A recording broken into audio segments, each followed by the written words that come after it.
자, 56페이지예요. 의사표시 효력 발생 제4절이죠. 의사표시 효력 발생 이 파트는 의사표시가 상대방한테 언제 어떤 조건 하에서 효력이 발생하는가 이런 내용이에요. 자, 여기에는 먼저요. 효력 발생 시기를 어떻게 정할 거냐부터 우리 민법 111조에 규정되어 있네요. 당의 의사표시가 언제 효력이 발생할까? 발생 시기에 관한 것인데, 자, 이 의사표시는요, 상대방 있는 의사표시도 있고, 상대방 없는 의사표시도 있죠. 이 둘 중에 하나입니다. 의사표시는. 그죠? 유형을 따지자면. 그러면 우리 민법에는요, 상대방 있는 의사표시가 언제 효력이 발생하냐라고 하니까, 우리 민법에 111조에서요, 상대방에게 도달하면 효력이 생긴다. 이렇게 선언해 놨어요. 이걸 뭐라 그러냐? 우리는 도달주의 원칙이라고 합니다. 이것을요. 도달주의 원칙. 이게 선언해요. 그러면 우리가 이 세상 대한민국 안에서 거래할 때 말입니다. 상대방이 있는 의사표시로 거래할 거 아닙니까? 그러면 그 상대방이 있는 의사표시로서 거래할 때는 반드시 나의 의사표시가 상대방한테 도달하면 효력이 생긴다라는 것이에요. 그럼 도달이 도대체 뭐냐? 이게 이제 핵심이겠죠. 자, 그것은 우리 교재예요. 57페이지에 하단에 양갈로 4번에 있죠. 여기에 보면 도달의 의미 해가지고 동그라미 1번에 나왔어요. 도달이란 당의 그 의사표시가 상대방의 지배권에 이르러서 그 상대방이 알 수 있는 객관적 상태에 놓이면 됩니다. 그렇죠? 알 수 있는 객관적 상태에 놓이는 순간에 도달로 인정한다는 거예요. 요 의미를 이제 알아두시면 되죠. 알 수 있는 객관적 상태. 반드시 그 내용을 알아야 되는 것은 아니다라는 것이죠. 이게 바로 민법의 태도입니다. 대원칙입니다. 그런데 우리 민법에요. 도달주의 원칙에 예외를 규정을 두고 있는 경우가 있어요. 어떤 경우냐? 도달할 필요 없이 상대방이 있는 의사표시를 그 상대방한테 발송만 해버리면 이미 그 발송한 의사표시 내용이 상대방한테 효력이 발생해버렸다라고 인정하는 규정이 있다는 거예요. 이걸 우리는 예외 규정으로서 이걸 우리는 발신주의라고 합니다. 따라서 이 예외 상황은요, 반드시 규정에 따라서 발신주를 정해준다라는 것이에요. 그것이 우리 교재는요, 57페이지에 양갈로 2번에요. 거기에 동그라미 2번에 보세요. 민법이 예외적으로 발신주를 취하고 있는 경우는 다음과 같다 해가지고요. 대표적인 우리 시험에 자주 나오는 것들을 거기 모아놨어요. 기역, 니은, 디귿, 리을, 미음. 즉 제한 능력자의 상대방 최고에 대한 제한 능력자 측의 확답. 니은, 사원총회 소집 통지. 즉 사단법인의 사원총회입니다. 디귿, 무권대리인의 상대방 최고에 대한 본인의 확답. 리얼, 채무인수에 있어서 채무자 또는 인수인의 최고에 대한 채권자의 확답. 미음, 격지자 간의 계약 성립에 있어서 승낙의 통지행위. 이런 것들은 전부 다 도달주의가 아니라 발신주를 우리 민법에 규정을 두고 있다는 거예요. 예외적으로. 그래서 요 내용은요, 기역부터 미음까지 요것은 암기하셔야겠습니다. 요 내용은. 그죠? 시험 나오면 어쩔 수 없이 맞춰야 되니까 암기를 하셔야겠습니다. 도달주의 개념은 알 수 있는 객관적 상태. 요걸 말하는 것이고, 예외적으로 발송만 하면 계약이 체결됐다라고 하는, 즉, 효력이 발생한다라는 이러한 발신주의가 적용되는 예외적인 의사표시. 이렇게 해서 정리를 해 두시기 바랍니다. 자, 그러면 상대방 있는 의사표시는 이렇게 우리 민법 111조에서 이렇게 해결했습니다. 그런데 상대방 없는 의사표시의 경우에 이런 경우에는 이 의사표시가 언제 효력이 발생하냐? 여기에는 규정이 원칙적인 규정이 없습니다. 그래서 우리 학자들은 여기에 대해서요, 그 의사표시를 밖으로 명백히 드러내면 효력이 발생한다고 하자 라고 해서 표백주의를 취합니다. 이렇게 해요. 상대방 없는 의사표시에는 당의 그 의사표시를 밖으로 명백히 끄집어내어서 누구든지 알 수 있는 상태를 만들면 그게 이제 표백이라 그래요. 그 표백 상태가 되면 그때 효력이 발생한다고 하자. 이걸 표백주의라고 그래요. 다만 만약에 상대방 없는 의사표시에 우리 민법상에 또는 기타 법률 규정에서 그 발생 시기를 효력 발생 시기를 결정해 놓은 경우가 있습니다. 이럴 때는 그 결정된 그 시기가 바로 효력이 발생 시기죠. 예컨대 유언행위요. 유언자의 유언행위. 이 유언행위는요, 상대방 없는 단독행위죠. 상대방 없는 단독행위로서 의사표시 한 개로 이어지니까 상대방 없는 의사표시로 합니다. 유언은요, 유언자가 상대방 없는 의사표시예요. 자, 이때 우리 민법은 뭐라고 해놨냐면 이 유언의 효과는 효력이 언제 발생하냐 이렇게 했네요. 그 유언의 의사표시를 한 유언자가 사망하면 효력이 발생한다. 이래 놨어요. 그러면 표백한 때가 아니라, 즉 유언을 형식에 맞추어서 만들어 놓을 때가 아니라 그 유언자가 사망해야 효력이 생긴다. 이렇게 해놨다는 거죠. 이런 면에서 개별 규정을 이렇게 두고 있으면 개별 규정, 그 개별 규정에 따라서 효과를 부여해야겠다. 뭐 이래 되겠죠. 그러나 원칙 이런 개별 규정이 없다면 우리는 표백주의, 즉 명백히 알 수 있는 상태로 만들었을 때다. 이렇게 해서 하자는 것이죠. 자, 이런 내용으로 정리해 두시고, 이 원리입니다. 원리. 그러면 그 여기에 따라서 이제 구체적인 예들이 있겠죠. 그게 57페이지 하단에요. 도달로 볼 수 있는 경우와 도달로 볼 수 없는 경우 사례를 이렇게 판례가 각각 보고 있죠. 예컨대 도달로 볼 수 있는 경우는 내용 증명 우편물로 발송했거나 등기 우편으로 발송한 경우에 그 내용 증명 우편이나 등기 우편이 반송되었다는 특별한 사정이 없다면 상대방에게 도달되었다라고 추정해도 된다는 것이죠. 또 반면에 말이죠. 도달로 볼 수 없는 것, 예컨대 보통 우편으로 발송했을 때는 그것이 발송되었다고 해서 그게 도달로 인정해 줄 수는 없다는 거야. 보통 우편의 경우는. 이렇게요. 우리 법원이 이렇게 판단했다는 것입니다. 구체적 이런 내용들 여러분 한번 읽어보시고 그 내용을 숙지하시면 되겠습니다.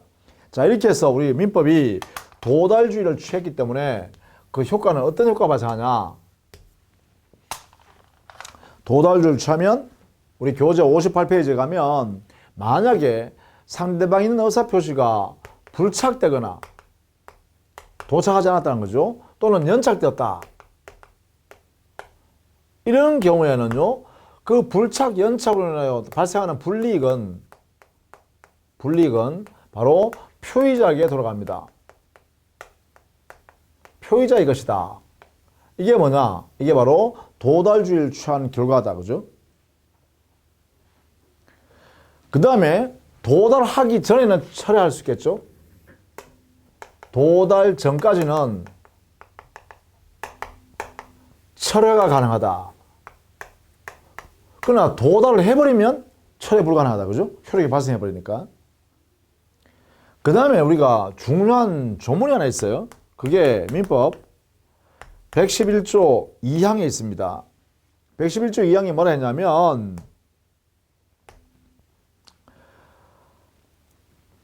표의자가 자신의 의사표시를 통지를 발송한 후에 보낸 후에 사망하거나 표의자가 사망 또는 제한 능력자가 되었다. 즉 표의자가 성년 후경 개시 심판을 받거나 한정 후경 개시 심판을 받아버렸다. 그래서 제한 능력자가 되었다.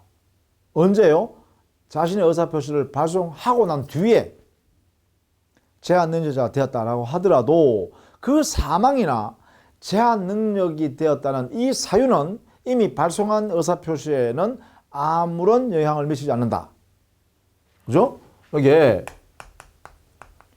표의자의 사망이라든지 표의자가 제한 능력자가 되었다 라는 이 사실은 이미 발송한 의사표시에는 여기에는 영향이 없다. 그죠? 무영향이다. 그래, 이 말은 뭐냐? 이 발송한 이 의사표시가 상대방에게 도달이 되면, 도달주의 원칙이니까 도달되면 이 의사표시는 효력이 발생합니다. 그죠? 이렇게 되겠다는 거죠. 자, 이것을 꼭 이해해 두시기 바랍니다. 이렇게 표의자가 사망하든 제한 능력자가 됐든 이미 발송한 그 의사표시에는 아무런 영향을 미치지 못합니다. 그래서 그 발송한 의사표시가 상대방에 도달하면 효력이 발생한다. 이렇게 하는 것이 바로 도달주의 원칙이다. 자, 그런데 문제는 뭐냐? 그 도달주의가 상대방에게요.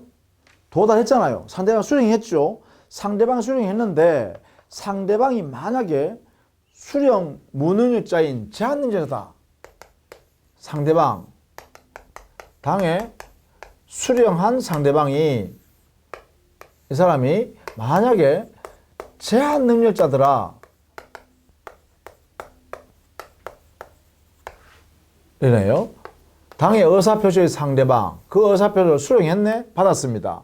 그런데 그때 받을 당시의 상대방이 제한능력자인 경우 이때 우리 민법은 어떻게 해결하냐? 우리 민법은요 이렇게 하네요. 이때 제한능력자는 전부 다 당의 의사표시의 내용을 수령했더라도 그 내용을 이해할 수 없는 사람이다. 이렇게 해서 수령 무능력자로 취급해버립니다. 이렇게 해버려요. 자, 이때 수령 무능력자라는 것은 당의 의사표시의 내용을 이해할 수 있는 능력이 없다. 이렇게 보는 거예요. 의사표시의 내용을 이해를 못한다라고 해석하자는 거예요. 그래서 이렇게 취급하기 때문에 결국은 표의자가 있을 거 아니에요. 그죠? 의사표시하는 표의자. 이 표의자는 이 상대방인 수령 무능력자인 제한 능력자요. 이 사람에 대해서 자기의 의사표시로 이 의사표시를 가지고 대항을 할 수 없습니다. 이 말은 자신의 의사표시가 효력이 발생했다. 효력 발생을 주장할 수 없는 거죠. 주장을 할 수 없다. 이런 의미를 갖고 있습니다. 이게 이제 우리 민법의 태도라는 거죠. 표의자는 수령한 상대방이 받은 상대방이 제한 능력자인 경우에는 모두 수령 무능력자 취급하기 때문에 당의 상대방이 이해를 못하니까 표의자 당신이 상대방한테 발송한 그 의사표시 내용을 가지고 주장할 수 없다. 효력이 상대방한테 발생했다고 하지 마라. 이렇게 하고 있어요. 자, 그런데 이게 대항하지 못한다 이렇게 돼 있어 이렇게 해석하는데 요 의미는 물론 거기에 수령한 상대방 있죠. 수령한 상대방 측에서는요. 상대방 측에서는 그 도달을 인정하는 것은 무방합니다. 이게 인정하는 것은 무방합니다. 상대방 측이에요. 여기 이쪽에서는요, 야, 당신 의사표시, 표의자야, 당신 의사표시가 내한테 도달했으니까 효력이 발생되었다. 그러니까 당신은 철회 못한다. 이런 주장을 상대방은 할 수 있다는 거예요. 상대방은. 이렇게 상대방은 할 수 있다. 주장할 수 있습니다. 인정하는 것. 자, 이런 의미를 요게 수령 무능력자와 관련해서 존재합니다. 자, 그러면 여기 하나 문제가 생기는 게 하나 있죠. 뭐냐면 수령 무능력자는 우리 민법은 제한 능력자를 수령 무능력자 취급해요. 이렇게 제한 능력자 모두는 수령 무능력자로 취급한다. 그렇다면 제한 능력자는요, 우리 민법에 법정 대리인이 존재하잖아요. 그죠? 법정 대리인이 항상 존재하게 됩니다. 이렇게. 자, 이렇게 법정 대리인이 존재하면 이 법정 대리인이 그 도달을 안 수가 있겠죠?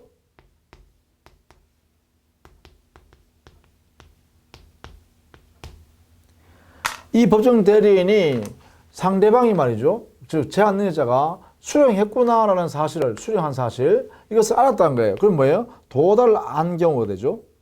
자, 이렇게 되면 이때부터 표의자는 자기의 의사표시를 주장할 수 있습니다. 표시를 주장할 수 있다. 주장 가능이다. 이거죠. 이렇게. 자, 여기는 수령 무능력자가 상대방이 수령했다 하더라도 자기 의사표시로 대항할 수 없어서 효력 발생을 주장할 수 없다 그랬어요. 그런데 만약에 법정 대리인이 그 도달을 안 그러한 사정이 있다면 표의자는 자신의 의사표시 효력을 주장할 수가 있다라는 것이에요. 이렇게 해요. 자, 요 두 가지를 반드시 알아두셔야 돼. 하나, 제한 능력자가 수령했을 때 상대방으로서 수령했을 때는 그 표의자는 스스로 대항하지 못하기 때문에 주장을 못한다. 그러나 상대방 스스로는 인정하는 것은 무방하다. 두 번째, 제한 능력자의 법정 대리인이 그 도달한 사실을 안 경우에는 그때부터가 뭐예요? 장려입니다. 장려효. 그때부터 자신의 의사표시가 도달하여 효력이 발생했다는 사실을 주장하는 것도 가능하다. 이렇게 되겠죠. 자, 이게 두 번째. 이렇게요. 요 내용을 반드시 알아두시라 이 말입니다. 요 내용을 두 가지 꼭 알아두셔야겠다. 이게 뭐냐? 수령 무능력자 제도로 합니다. 이것을 수령 무능력자 제도로 한다. 자, 우리 민법의 수령 무능력자는요, 어떻게 하죠? 제한 능력자를 모두 수령 무능력자로 취급해요. 제한 능력자를 모두 수령 무능력자로 취급한다. 수령 무능력자는 개념만 있을 뿐이고 구체적으로 우리 민법에 어떤 사람을 수령 무능력자다 이렇게 한 것은 설명한 것은 없습니다. 규정한 것은 없어요. 그러나 제한 능력자는 수령 무능력자로 이해할 수 없는 사람으로 간주하고 있습니다. 우리 법적으로는요. 자, 이렇게 정리해 주시면 되겠죠. 자, 그 다음에는요. 자, 도달주의를 취하면 상대방한테 도달시켜야만 효력이 발생한단 말이에요. 그죠? 상대방이 있는 의사표시는 상대방이 도달해야 효력이 발생합니다. 근데 문제는 뭐냐면 상대방이 있는 의사표시에 있어서 도대체 상대방이 누구인지 알 수 없는 경우, 자, 이런 경우에 있어서 상대방이 누구인지 알 수 없다. 상대방 불명인 경우요. 상대방이 누군지 불분명한 경우 또는 자, 상대방이 있는 의사표시에서 그 상대방이 어디에 살고 있는지 소재가 불분명한 경우, 상대방 자식체가 불분명하거나 상대방 소재가 불분명한 경우, 이 경우에는 그러면 상대방한테 도달시킬 수 있나요? 도달이 어려워요. 도달. 이 도달을 어떻게 할 거냐, 이게 문제돼요. 그렇죠? 자, 여기에 대해서 상대방 불명 또는 상대방 소재 불명일 때 도달시키는 방법이 있다. 요것을 보완하기 위해서 뭐냐? 바로 민법은 공시 송달 제도를 두고 있습니다. 공시 송달 제도가 뭐냐? 상대방을 알 수 없거나 상대방 소재지를 모를 때 그 상대방한테 도달로 만들어버리는 방법입니다. 그래서 공시송달 제도라 그럽니다. 이렇게. 자, 이때 공시송달, 이것을 하기 위해서는 이렇게 하네요. 먼저 객관적으로 상대방이 불명하거나 상대방 소재가 불명할 것. 그죠? 둘 중에 하나. 객관적으로. 객관적 요건이네요. 그 다음 두 번째. 지금 의사표시에서 상대방 도달시킬 표의자요. 표의자는 이러한 상대방 불명, 상대방 소재 불명에 관하여 부주의가 없을 것.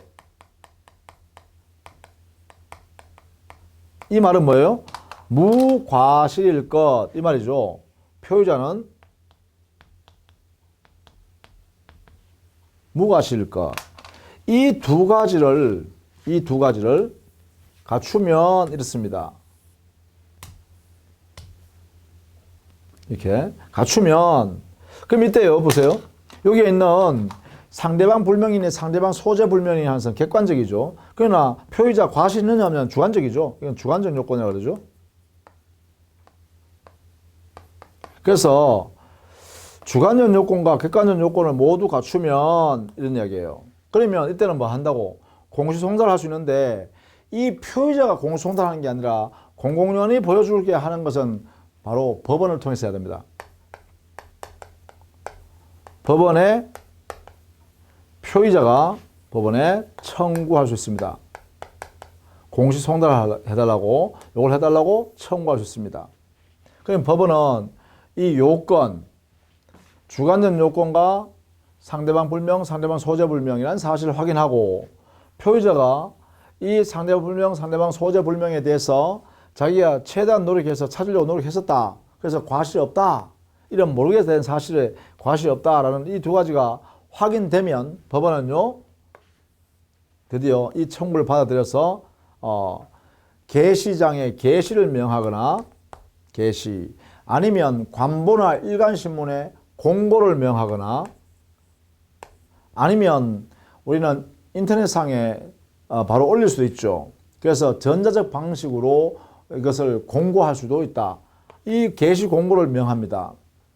그 내용을, 이 표의자가 상대방한테 의사표시해야 할 그 의사표시 내용을 이렇게 종이 안에다가 만들어서 계시장에 게시하거나, 아니면 공고합니다. 일간신문, 전국지 일간신문에다 공고하거나, 아니면 관보에 공고할 수 있도록 명령합니다. 그 명령하면 여기에 법원 공무원이 계시 공고하겠죠? 하면 이때부터 계시 공고한 날로부터 2주가 경과하면, 이렇게 2주가 경과하면 그때요. 이때 도달로 간주해 버립니다. 상대방에게 도달되었다라고 간주해 버립니다. 간주. 이렇게 도달을 간주해서, 그러면 효력이 그 의사표시 내용 있죠? 표의자가 의사표시 하려는 그 의사표시가 상대방한테 효력이 생긴다 이 말이죠. 만약 이것을 공시송달을요 외국에서 하는 경우에는 2개월입니다. 2개월이 경과해야 돼. 외국에서 할 때 2개월. 국내에서는 2주일, 2주가 경과하면 일어났어요. 자, 이렇게 해서 도달주의 원칙을 실현하기 위해서 공시송달이라는 제도도 있다라는 것입니다. 이걸 통해서 도달로 의지한다. 이렇게 하죠. 자, 이런 내용이 공시송달 제도라 그래요. 공시송달 제도. 이게 이제 우리 법에 규정이 되어 있다라는 것입니다. 자, 우리 교재는 58페이지에 의사표시의 수령 능력부터 한번 볼까요? 자, 112조. 의사표시의 상대방 이를 받은 때, 수령한 때 제한 능력자인 경우에는 그 의사표시에 대항하지 못한다. 즉 표의자가 대항하지 못한다. 그죠? 주장 못해요. 도달되었으니까 효력 발생했다. 못해요. 그러나 법정 대리인이 그 도달을 안 후에는 그래 하지 않았다. 안 때부터는 주장할 수 있다. 이 말이겠지. 그 내용이 여기에 되어 있는 것이고, 그 다음에 공시송달에 의한 의사표시, 즉 59페이지요. 이거는 민법 113조에 규정되어 있는데, 자, 표의자가 과실 없이 무과실이죠. 표의자가 무과실로 상대방을 알지 못하거나, 상대방 불명이죠. 상대방 소재를 알지 못한 경우 상대방 소재 불명이죠. 이런 경우에 그 의사표시는 민사소송법에 있는 공시송달의 규정에 따라서 송달할 수 있다 했죠. 송달이라는 것은 우편을 통해서 갖다 보여주는구나 이렇게 하는 거죠. 공적기관에서 배달, 도달시키는 것을 송달이라고 그래요. 따라서 이것은 효과나 보시죠. 효과에 보시면 이러한 내용을 게시하거나 공고한 날로부터 2주일이 경과하여야 효력이 생긴다. 어떤 효력이 생기냐? 도달로 간주되는 효력이 생깁니다. 이렇게요. 자, 이렇게 정리해 두시면 좋겠다. 다만 외국에서 할 경우에는 2개월이 필요하다. 이렇게 되겠죠? 자, 이렇게 해서 의사표시의 비정상적 의사표시와 또 정상적인 의사표시를 상대방 있는 의사표시일 때 도달시켜서 효력이 발생하는 이 원리를 쭉 설명했습니다. 다음 시간부터는요, 대리라는 또 제도를 배우게 돼요. 대리, 본인, 대리인, 상대방 이 세 당사자가 나타나게 되는데요. 이 법률 관계를 정리하도록 하겠습니다. 자, 수고 많으셨습니다.